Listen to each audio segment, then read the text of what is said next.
Welcome to the Veteran Entrepreneur Masterclass with Brett Henderson, founder of Strategic Wealth Endeavor. We've created a community of veteran entrepreneurs just like you who are ready to help you succeed. Our podcast provides expert advice and resources so you can overcome any obstacle in your way. With the help of Brett and veteran guest experts, you can build a battle-ready business mindset to take your company to the next level. Thank you for listening to the Veteran Entrepreneur Masterclass. Now, on to the show. Welcome to this first Veteran Entrepreneur Masterclass with your host, Brett Henderson. I'm Patrice Sikora. During this initial show, we will learn more about Brett from Brett. So, we need to start at the beginning, right? Brett, what got you into the world of finance to start? Oh, that's a interesting first question, right? It's going back in almost 20 years now. But I always loved investing, loved the ideas of it, loved the stock market. I didn't understand any of it, especially when I was younger. But my father was an accountant and ran the family business. So I understood accounting and business, just the concept of it. And then when I went to college, even though my father and I got along like oil and water, I realized he had some smart decisions and a good career path, and that accounting is pretty much the language of business. So I went to school for accounting, and then I understood more about how business work and learned about stock prices, preferred, common stock, different types of ownership, the accounting for it. Then it was fascinating. Realize you can make money investing in stocks and how they work and growing companies, whatnot. So it was more of a hobby than you learn in school. First thing you want to do is start your Roth IRA. So second, you have any penny of income, just start saving for the future. So that was ingrained in me. And then I went to the Marine Corps, because that's a whole other story we can chat about. But I went to the Marine Corps after college and enjoyed mentoring my young Marines and giving them financial advice and guidance and helping them save. So this is in the late 90s. So my call sign was NASDAQ. That's when the .com bubble was going on. And you could, just your gardener was giving you stock tips back then. Everybody knew something about the market. And that's kind of a telltale sign. When your gardener starts giving you stock tips, you should probably sell everything and go somewhere else for a while. But, that was not a recommendation, by the way. I'm not allowed to give blanket recommendations. No, definitely not. But long story, your question was how to get in the industry. And so coming to the Marine Corps, I obtained my master's degree in business from Boston University. I was stationed in Camp Lejeune, North Carolina. And on the weekends, this is during peacetime, this is before the Second Gulf War, you really had nothing else to do on base if you're a single officer or Marine in general, besides go out and get in trouble in town. So Boston University had a satellite campus where they would actually fly professors from BU down to North Carolina on the weekends. And I would sit there and crank out my master's degree in business for 2 years. You'd sit there Saturday and Sunday every other weekend for 8 hours a day and just do work. And that was a good way to get my master's degree. And when I was attending classes, then you start getting calls from recruiters because the university would put your name on a list. And I received a call from a Navy captain, Joseph Hebert. I'll never forget him. He was a Navy captain from New Jersey. He had the Jersey accent. And he said, "Brett, I'm going to get you, throw you down on the mat and rough you up, son." And like, whoa, who is this guy? He's like, "You think you're Marine, you're tough. Like, you're nothing compared to me." That was Joseph Hebert. And he worked for Merrill Lynch, which was headquartered in New Jersey at the time. And so at the time, Merrill Lynch had a very detailed, robust recruiting program. And I actually did my kind of investment thesis in my investments class, in my master's degree on Merrill Lynch at the time. And this was 2002. And actually, Stan O'Neill was the CEO at the time, and he was cutting. If you remember, 2000 was a down year for the stock market. 2001 was a down year for stock. 2002, we had 3 down years in a row. You couldn't give a stock away. And so Stan O'Neill was cutting the workforce by 10%. That's what you do in kind of bad times. And actually decided not to go work in the financial service industry when I left the Marine Corps because of that reason. And there was another company called Cintas. They're out of Cincinnati, Ohio. They sell uniforms and they love Marines. And so they recruited me instead. And I did that for 18 months. And then the stock market turned around, and 03, 04, the markets kept coming back. I had a job. Joseph kept calling me. He's like, "Hey, Brett, get over here. Hey, Brett, get over here. Hey, Brett, get over here." So finally, I'm like, leading people in corporate America is nice, but this is kind of where I wanted to always be. I was interested in investing and in that piece. So I made the move in April of 2004 to Merrill Lynch. And that was almost, 18 years ago now. And that's how I got into it. Wow. But now I think your reason for going into the Marines and your time in the Marines does play a big role in who you are and who you serve. Tell me about that. It's very true. So I grew up in a three-light farm town in Pennsylvania, a little town called Coopersburg, Pennsylvania. And my grandfather actually was a chemist at B.F. Goodrich that came up with the compound for modern car tires. And he left B.F. Goodrich, started his own company called Associated Rubber in Quakertown, Pennsylvania. And it was a manufacturing company that my father then inherited and took over, and was, when we're getting along, grooming me to go there. And unfortunately, my father used money as a control mechanism. And this is what you're going to do. And if you don't do what he says, he's using money as kind of like a puppet master. And I don't like being controlled. I don't think anyone likes being controlled. So the more he tried to use money to control me, the more I said, I want to be financially independent and not need you, not go your path. It's my life, my choice.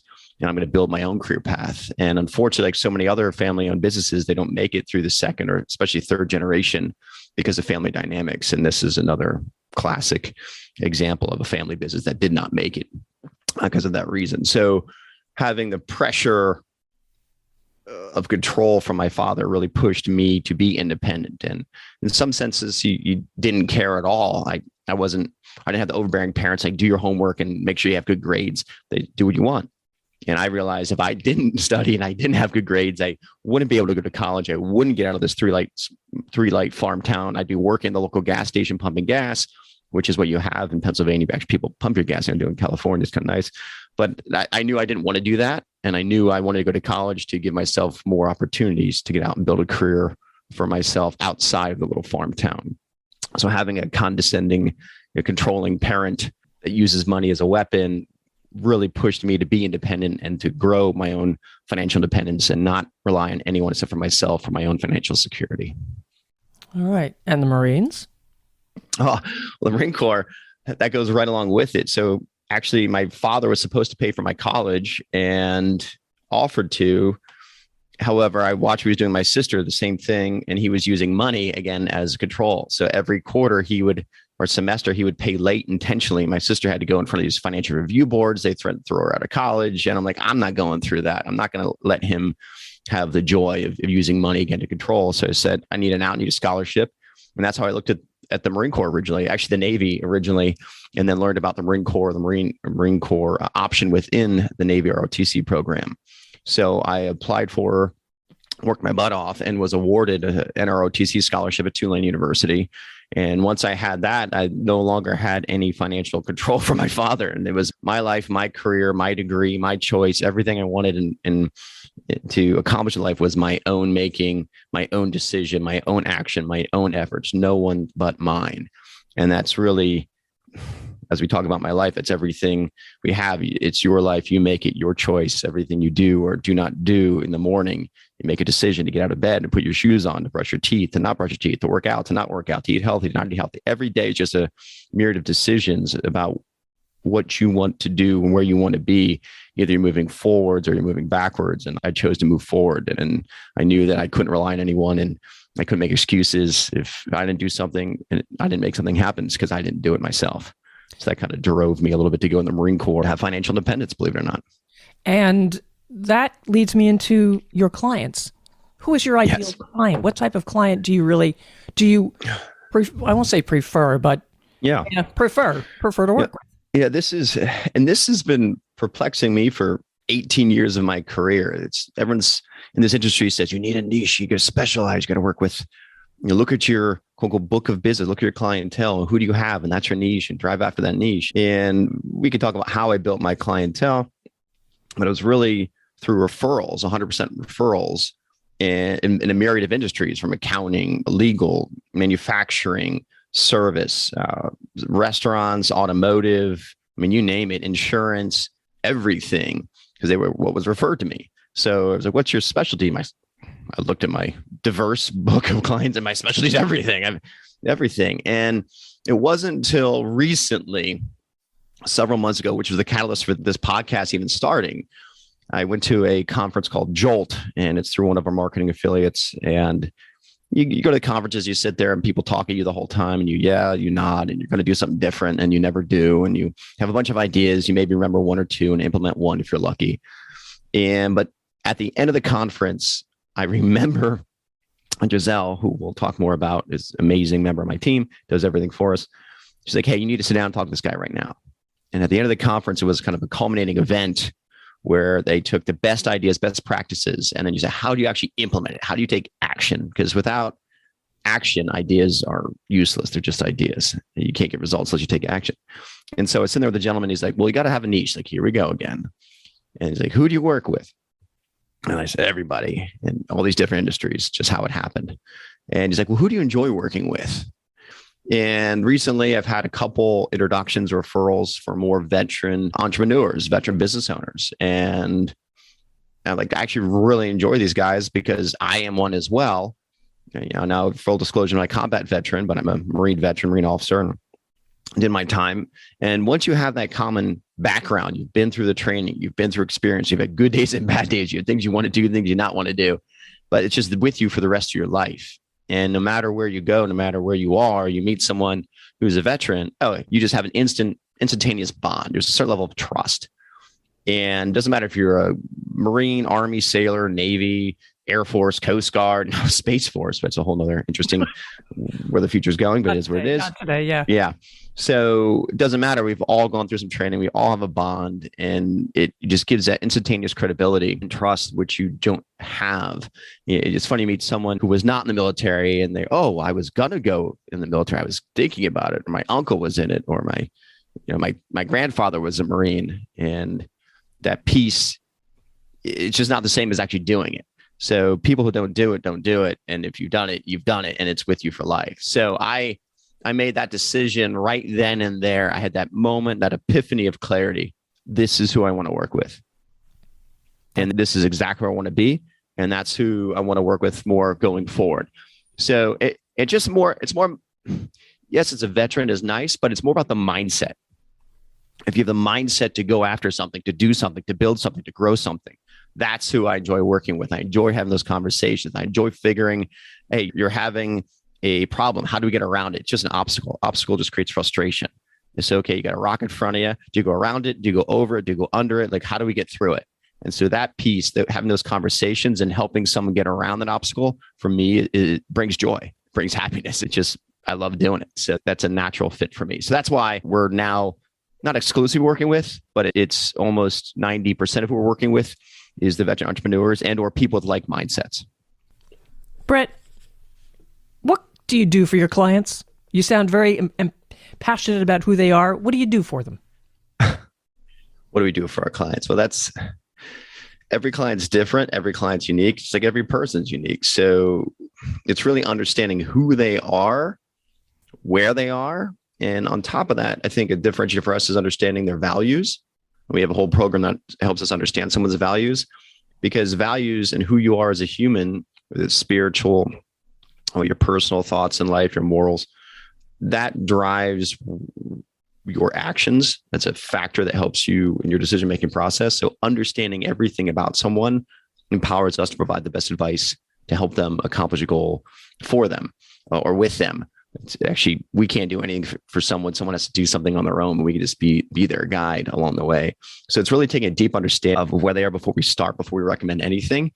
But then if someone does decide to engage and work with us, so what do we do? It's really everything. And so I've learned the hard way. You can, and you've probably gone through this. You have a new vendor, service provider, and you have to get things set up. And they send you a form. Here, fill this form out, send it back to me. And you look at this form and like, what the heck is this? It's Greek.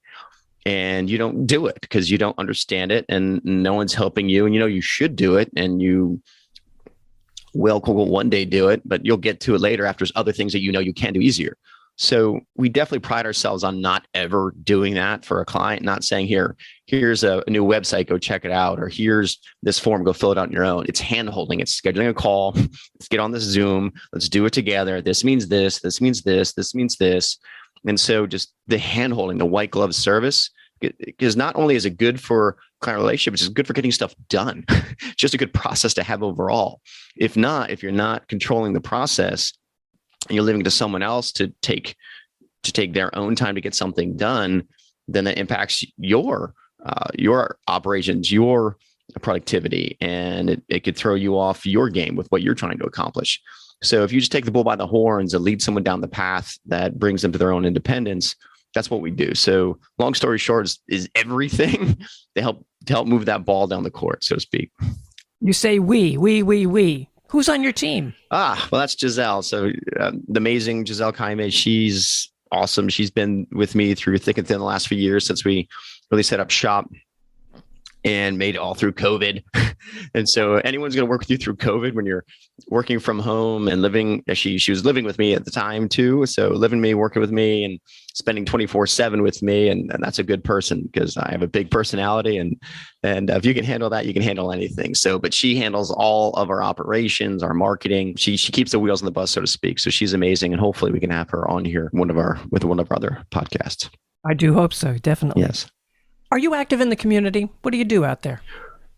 Well, there's yes and no. Not as active as I'd like to be, because there's only so much time in the day. So where I am active, there's a group, and we can talk about that, called the Battle Buddy Foundation, and it's founded by a fellow Marine veteran who was actually blown up in an ID attack in Iraq in 2003. His name's Kenny Bass, and actually I hope he's one of our first guests on the podcast too, to talk about what he does and how he does things.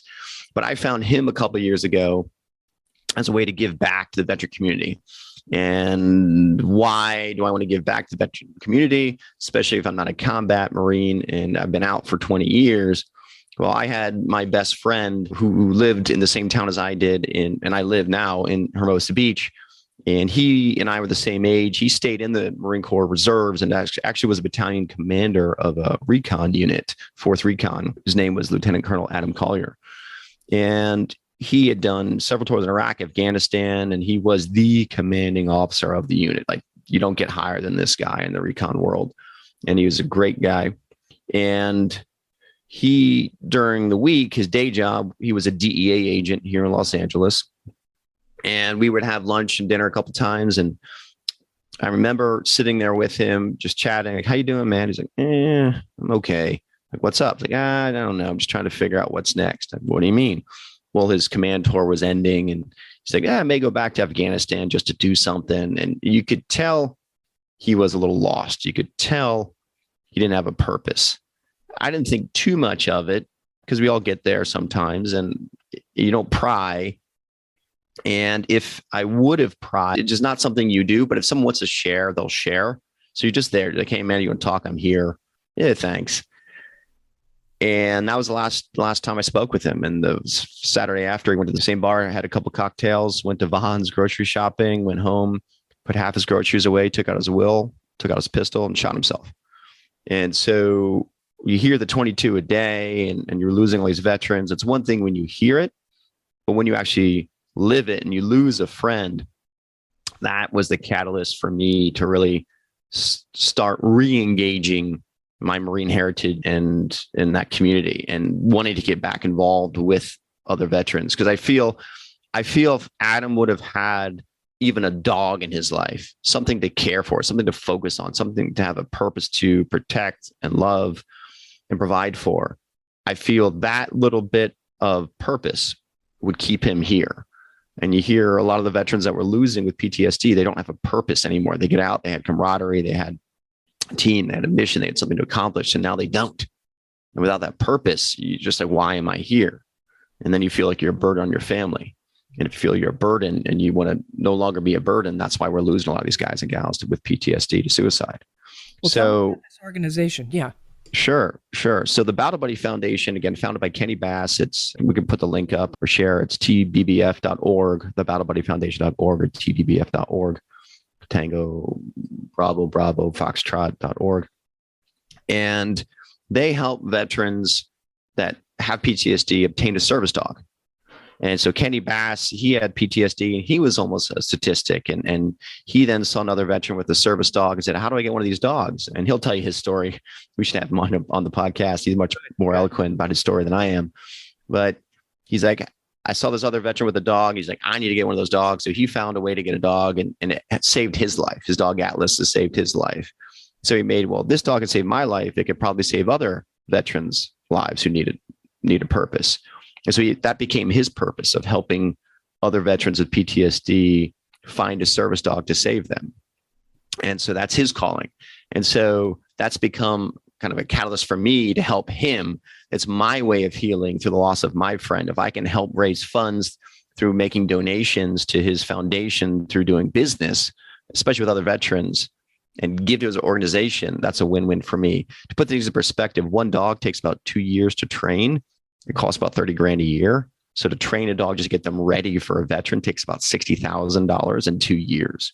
So it's not a cheap task by any means, but if we can make some donations, every dollar counts, get enough for some dog food, $500, something. So I've kind of made it I made it my purpose to give back to that organization. I know there's hundreds, if not thousands, of veteran organizations out there. I would just say for anyone listening, find one that you believe in, that touches you personally, where you feel your involvement makes a difference and actually moves the needle. And that's the one, or one could be one of several to support. So that's why I chose the Battle Buddy Foundation and Kenny. It's a way for me to heal, a way to make a difference in others who are still here. I do look forward to hearing more about that on the podcast. That's a whole podcast right there. Yeah, as do I. Yeah. And well, this next question is going to seem rather trite after that, but sure. Do you have a business philosophy? Don't lose money. Don't lose money. Right? No one likes to lose money. People hate to lose money. I remember one of my designations is the SEMA designation, and one of the parts is behavioral finance. And remember the one thing that stuck with me back in 2008 is, I think, when I obtained that designation, was the concept that it hurts people 3 times as much to lose $1 as it does to feel good by making $1. So if you lose $1, you have to make it 3 times as much to feel better about it. So our philosophy is your job, your career, your family, you've earned your wealth your way. If you come to us, it's more about preserving it. And so it's there for your future use to provide for your future lifestyle. If your lifestyle is covered, then you got your philanthropic desires, give back to the community however you want to support there. Or at the same time, it's for the next generation, positioning the next generation to accomplish their goals. So the number one thing is, don't lose money. People hate losing money. I hate losing money. Don't lose money. Do you have any other designations? Funny you should ask. Yeah, actually, most of my peers make fun of me because I have too many. They say, why do you have so many?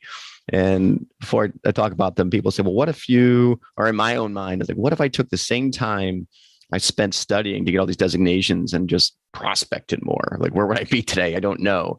And sometimes it could be positioned as studying is a behavior avoidance from doing tasks you should do, as far as growing the business. And there could be some truth to that. But I've got several. I'll go through the order of how I obtained them.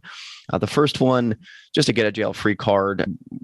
When I was in Merrill Lynch, I was getting referred a ton of 401k plans when I first started the industry from Paychex and ADP. There was a corporate relationship between Paychex and ADP and Merrill Lynch.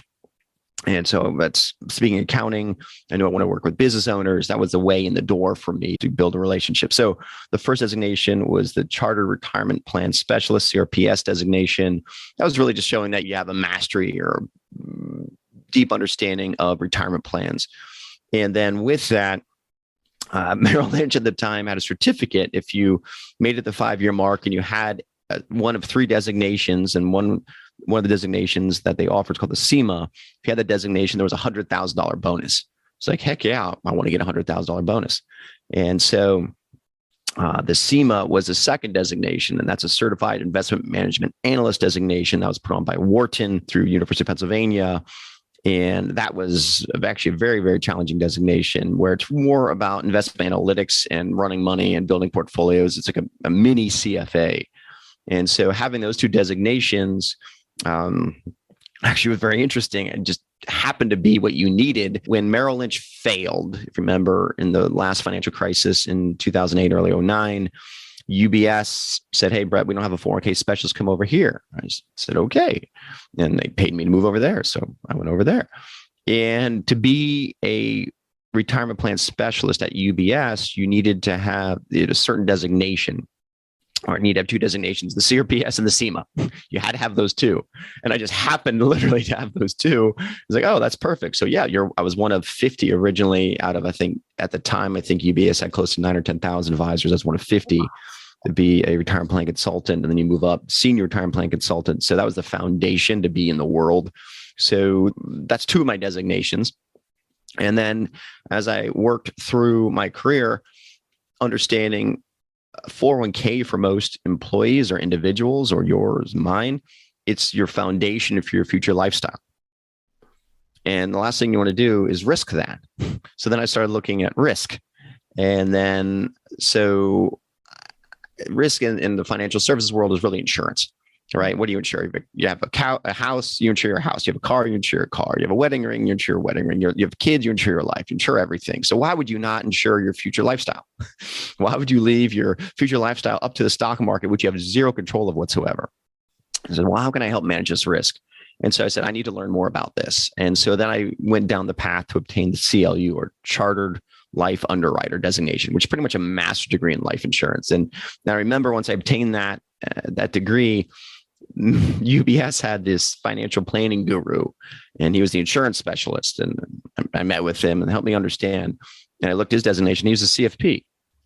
I'm like, that's one module of insurance. Like, I have 8 of insurance, the CLU. Like, I'm more qualified than you are, and you're an insurance specialist. Like, come on. I literally was the only CLU I ever met or ever knew of in my 10 years at UBS. That's the only one. No one else did it. No one else. And I just did it because I think knowledge is power.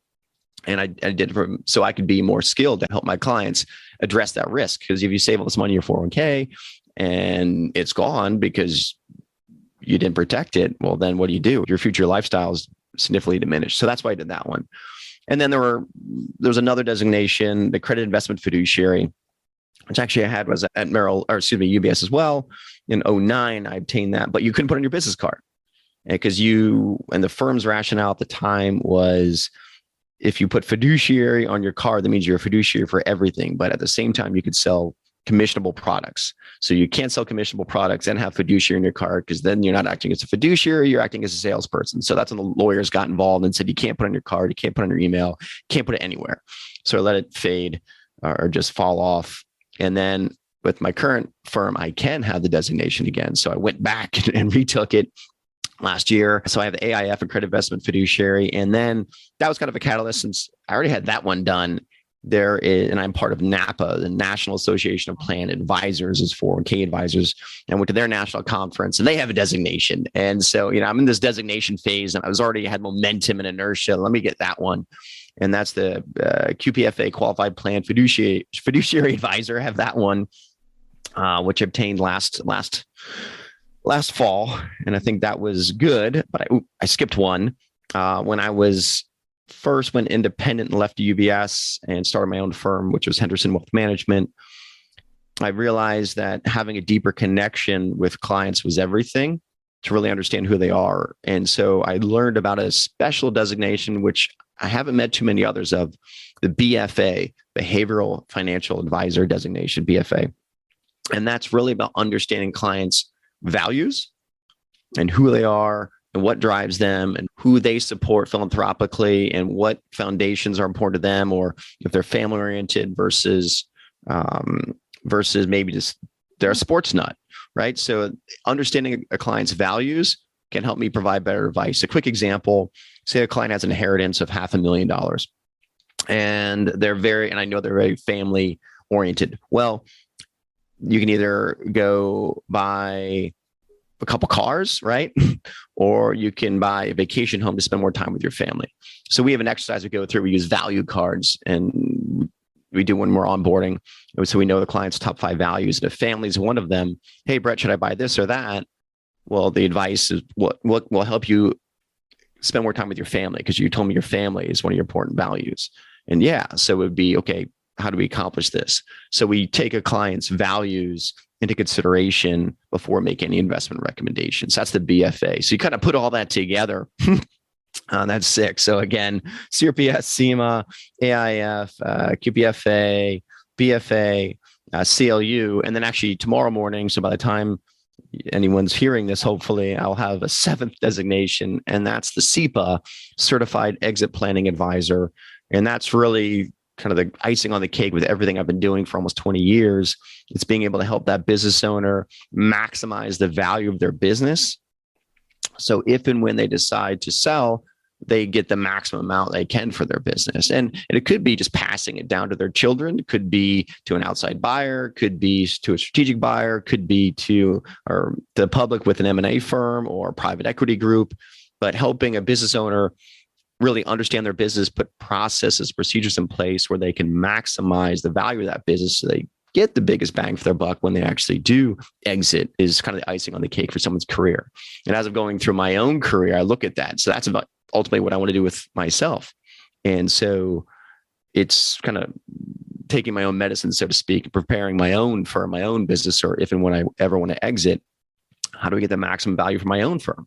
Right. And so if I can help someone else with that same goal, that's a win-win for me. And so those are my designations. That, ladies and gentlemen, is your primer on financial designations. Right? All right, Brett, let's get out of the office. Okay. When you're not working, what do you do for fun? My son is my life. So I have a 5-year-old son, Lucas, and he is just amazing. He keeps me on my toes. I absolutely love spending time with him to the point, actually, in the last couple of years, I've intentionally taken every Wednesday afternoon off and Thursday morning off just to completely unplug and spend time with him. I'm not with his mom, so we have a custody arrangement. I have about 40% of the time. So when I have him, I do everything I can to be 100% present and 100% focused. And so every other Monday, I'm really disconnected. Giselle's holding down the fort. Again, Wednesdays, Giselle's holding down the fort, and Thursday mornings, Giselle's holding down the fort. He has special needs, so I take him to speech therapy and feeding therapy and occupational therapy, but he's a happy little dude and it's just the light of my life. So I enjoy spending time with him. And so one thing he loves to do, what I used to love doing before I had him, was going camping, exploring. I actually have a Jeep. I have the same Jeep I've owned since I was a lieutenant in the Marine Corps, bought it in 1998. You'll find I hold vehicles for way too long, but it's just what I do. Being thrifty. Right. I've literally owned it since 98.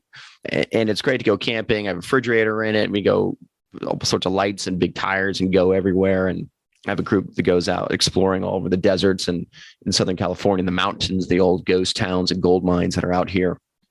And as he's getting older, have him and his stuff. And then if Giselle wants to come, it's a little too small for the Jeep, but now we have a Sequoia that we're building out, more of a kind of overlanding vehicle and refrigerator in the backs, and to be comfortable, and shower systems and lights and all this stuff. So we can go out, be comfortable and explore. So I love going out, getting out of LA and just going out in the deserts and the mountains and getting lost. So I enjoy that whenever I can. Try and do it at least once or twice a month, just get out and go. Gas prices right now, it's not as appealing. That is definitely as a primer that impacts things when you get 11 to 12 miles a gallon. So we're not going quite as much right now, but camping and exploring is something I love to do with my son. Yeah, those are big things. Now, besides buying a new vehicle, if you had all the money in the world, what would you do? It's one of those things where I don't have all the money in the world, so it's not an option. I'm more of a realist. So I've never thought about that because I just deal with realism. If I want something, I work for it to achieve it, to go get it. But if I had all the money in the world, obviously I would make a huge donation to many different veterans organizations around the world, also animal organizations too. I love animals. I've been to Kruger Park in South Africa, and you see what the poachers are doing to elephants and the rhinos there. It's pretty horrible. So if I could do anything to help save animals there, and then in Sumatra, you have the orangutan and the rainforest there, and they have some challenges with deforestation and whatnot. So if I could do things to save animals and save the world and help animals live and coincide with us, that would be amazing. Help veterans. stay with us, that would be amazing. And kids with special needs, yeah, if we could do anything to help give back there. And then family, you learn things, and Parkinson's, whatnot, would be another place to give back and try and eliminate Parkinson's. I've had that in my family a little bit too, with some family members, and who knows, I may get it myself. You never know, but that would be nice if we could help rid the world of those ailments too. So a lot of things if I had all the money in the world. All right. Now I want you to tell me one thing that most people don't know about you. I love this question. Right. Well, I didn't even know it myself until maybe 2 months ago when my son just turned 5. And I know no one can see the background behind me, but I'm a train nut. So, and I say it's for my son, but it's for me.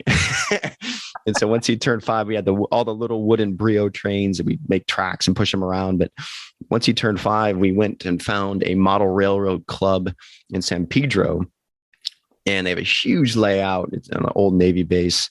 And I was just hooked, and you can just buy a locomotive or 2 and come hang out, run with us. You get 1, then you get 2, then you get 3, and then you have to set up a layout. And then so I take over the living room, and my son absolutely loves it. So we just play trains. So I'm a train nut, and I didn't know it was a train nut. So it's kind of a new thing that maybe everybody knows or doesn't know, but it's just neat. The historical aspect of it, like running trains is one thing, but learning the history. So I'm a history buff, and how do the railroads come about, and which railroads were doing what, where, why, when, and how did they make money, and passenger versus freight, and the technology goes into it. There's so much into it besides just a train.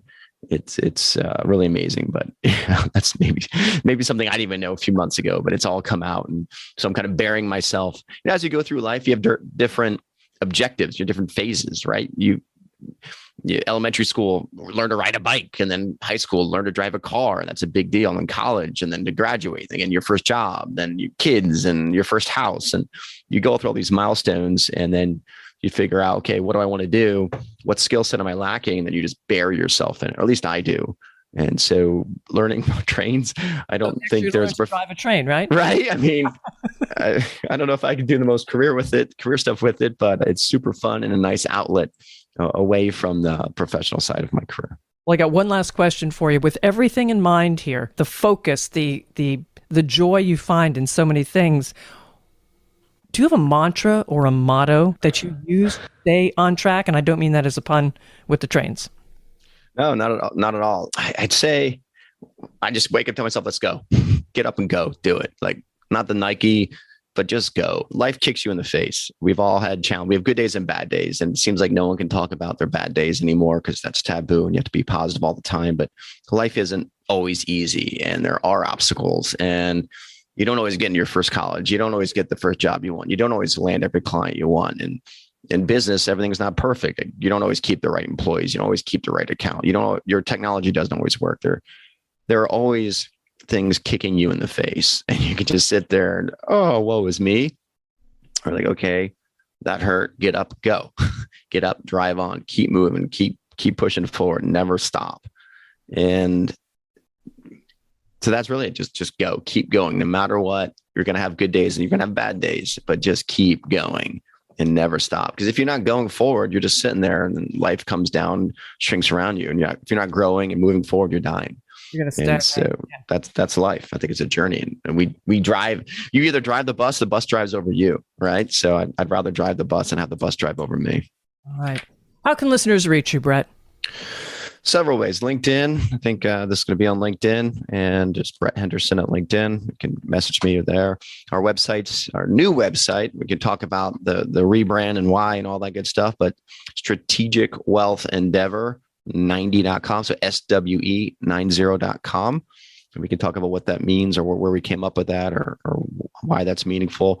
Everyone's, why do you have a number in your email or your website? It's weird and different. And have you met me? I'm a little weird and different. That's okay. But so SWE90.com, you can find us there. And just my email, Brett at SWE90.com, Brett at SWE90.com. And if you want to call us, that's okay too. Ring Central, phone rings everywhere, 310-491-7045, 310-491-7045. Thank you so much, Brett. For all Thank you you. listeners, follow this podcast to make sure you know when a new episode is ready for you. And don't be greedy. Share this with friends and colleagues. They'll appreciate it. I'm Patrice Sikora, and let's talk again later. Thank you for listening to the Veteran Entrepreneur Masterclass podcast. Don't forget to click the follow button to become notified when new episodes become available. Securities offered through IFP Securities LLC, DBA Independent Financial Partners, IFP, member FINRA, and SIPC. Investment advice offered through IFP Investors LLC, DBA Independent Financial Partners, IFP, a registered investment advisor. IFP and Strategic Wealth Endeavor INC are not affiliated. The views expressed are that of the host and are for informational purposes only, and in no event should be construed as an offer to buy or sell securities. Opinions expressed are subject to change without notice and do not take into account the particular investment objectives, financial situation, or needs of individual investors. Neither IFP Investors LLC, IFP Securities LLC, DBA Independent Financial Partners, IFP, nor their affiliates offer tax or legal advice.